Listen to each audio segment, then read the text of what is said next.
अभी मैं आपको डीसी शंट मोटर का स्पीड रेगुलेशन से रिलेटेड प्रॉब्लम बताने जा रहा हूँ। तो चलिए क्वेश्चंस क्या है इसको मैं लिख लें। क्वेश्चन है हमारा, a 230 volt DC shunt motor take a no load current of 2 ampere and run at 1200 RPM given. जो सप्लाई वोल्टेज दे दिया इसका शंट मोटर का कितना हो गया 230 वोल्ट। ओके, कितना करंट ले रहा है ये नो लोड करंट 2 एम्पियर और ये स्पीड है इसको कितना है ये 1200 आरपीएम। ठीक है। If the full load current is 40 ampere, मतलब अगर फुल लोड करंट IL2 कितना दे दिया है ये 40 एम्पियर। ओके, तो आपसे पूछ क्या रहा है स्पीड ऑन फुल लोड, मतलब N2 क्या होगा and percentage speed regulation. First question. Second question क्या percentage speed regulation. Okay, the resistance of the armature is 0.25 ohm. R A कितना दे दिया है 0.25 ओम। ओके, तो आपका जो मोटर है वो क्या है डीसी शंट मोटर। तो उसका जो डायग्राम है ये हो गया आर्मेचर रेजिस्टेंस, ये बैक ईएमएफ, ये शंट फील्ड रेजिस्टेंस RSH और ये आपका सप्लाई वोल्टेज, ये सप्लाई करंट, ये आर्मेचर करंट और ये ISH। ओके, तो इस क्वेश्चंस में जो है शंट करंट नहीं दिया हुआ है। अगर नहीं दिया हुआ है तो उसको आप नेग्लेक्ट मान के चलेंगे। हालांकि बिना फील्ड का मोटर रोटेट नहीं करेगा, है ना, लेकिन चूंकि क्वेश्चंस में नहीं दिया हुआ है फील्ड करंट, ओके, तो उसको हम नेग्लेक्ट मान के चलेंगे, मतलब वो जीरो अप्रॉक्सीमेटली जीरो मान के चलेंगे। ठीक है। तो आप जानते हो क्या हो कि जो बैक IL1 जो सप्लाई करंट क्या होता है armature current plus field current. तो क्या किया मैंने, नहीं दिया हुआ है उसको क्या करें नेग्लेक्ट ISH1। ठीक है, तो क्या हो जाएगा ये जो IA1 है वो किसके बराबर हो जाएगा IL1 के बराबर, मतलब 2 एम्पियर। तो जो नो लोड आर्मेचर करंट होगा वो 2 एम्पियर। तो नो लोड बैक ईएमएफ कितना होगा V minus IA1 into RA। V कितना है 230 माइनस IA1 कितना है 2 इंटू आर्मेचर रेजिस्टेंस 0.25। इसको जो सॉल्व करेंगे आप तो ये आ जाएगा 229.5 वोल्ट। ओके, अब दूसरा क्या कर रहा है कि फुल लोड करंट पे, फुल लोड करंट कितना दिया 40 एम्पियर। तो फुल लोड करंट के केस में फुल लोड आर्मेचर करंट क्या होगा, तो IL2 क्या लिखेंगे आप IA2 प्लस ISH2। तो नेग्लेक्ट ISH2।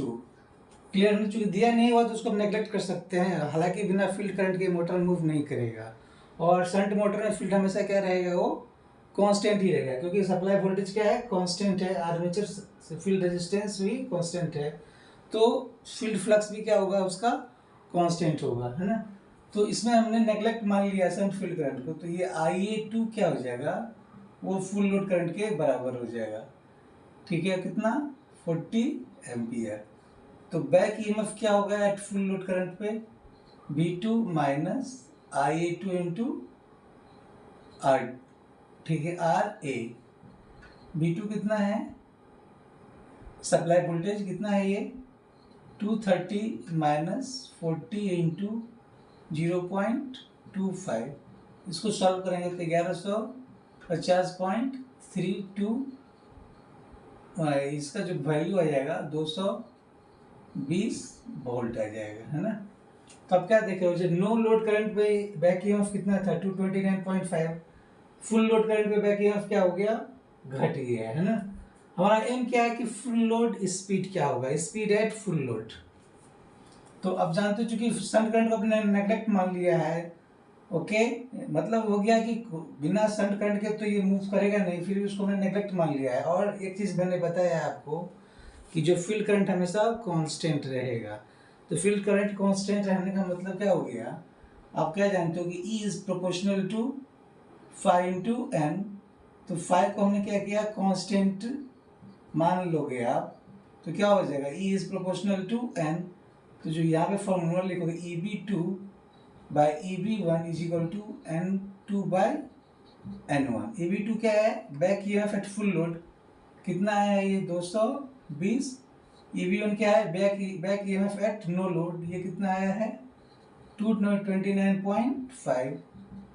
हमें निकालना है फुल लोड स्पीड क्या होगा, एंड और नो लोड स्पीड कितना है 1200। इसको जो सॉल्व करेंगे आप तो ये आ जाएगा 1150.32 RPM।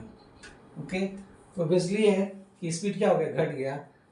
मतलब जब आप लोड नहीं डालोगे मोटर पे तो इसका स्पीड क्या काफ़ी ज़्यादा होगा। जैसे कि आपने मार्केट से मोटर लाया, उसको सप्लाई दिया, तो मोटर काफ़ी स्पीड से मूव करेगा, जिसको हम नो लोड स्पीड बोलेंगे। जैसे आप लोड डालोगे तो उस मोटर का स्पीड क्या होगा, वो घट जाएगा।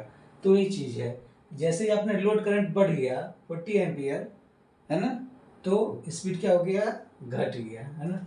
अब आपसे पूछ रहा है क्या कि स्पीड रेगुलेशंस क्या होगा। ये क्या हो गया आपका फुल लोड स्पीड, है ना, कितना हो गया 1150 RPM अप्रोक्सीमेटली, है ना। ये आप रहने दो इतना 1150